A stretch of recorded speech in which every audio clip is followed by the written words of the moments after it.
Nagsugod na sila sa ilahang kalbaryo silang kinabuhi. So, another day, another photo booth event. So, welcome sa ato ang page sa atong channel ha, mga guys. So, naarita diri sa Santa Filomena. Unsa gini siya nga area? Silabi din siya this resort. Kung naata diri kay naay nag-event, nagkasal. So sa entrance mo siya itong makita.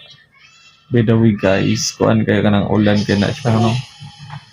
O si Neil og si Leslie gikasal sila, so nagsugod na sila sa ilahang kalbaryo silang kinabuhi. So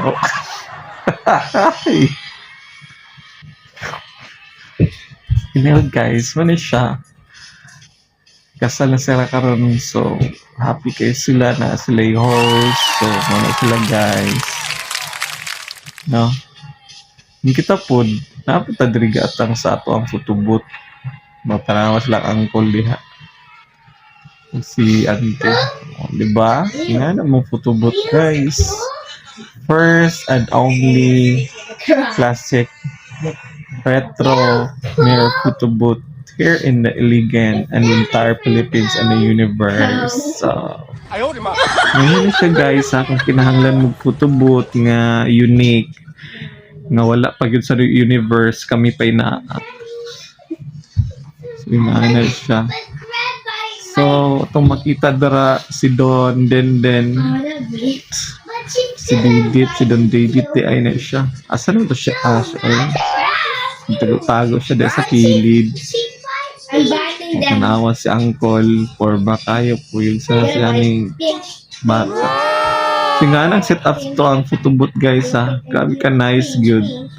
First and only in the universe. So, ito pa rin yung hulat. Kung taga-Kalawakan ka, nice ka imuhang event, kung ma-appeal ka niya mo ang avail ka niya mong photo booth experience sa Golden Smile Studio. PM lang yun sa ako sa among page. So unique yun ka siya guys as in. O diba? Tanaway lang mga aura dira. Pak. Diba?